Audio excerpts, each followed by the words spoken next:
Not all can be polymaths, but at least try not to be ignorant. Ignorance is sin. I came across this proverb in school and I still remember it till now. Namaskara. Welcome to Money School. I am Srinivas. Please like and subscribe to this channel. How many times you got cheated by someone because you were ignorant?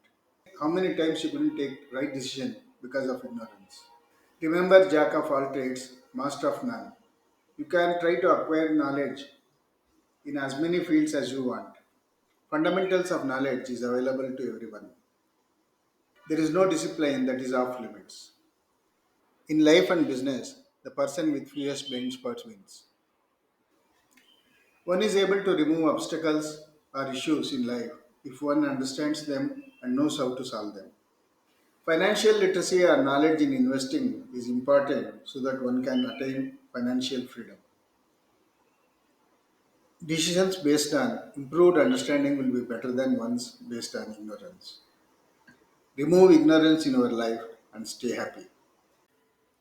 Dhanyavada. Thank you.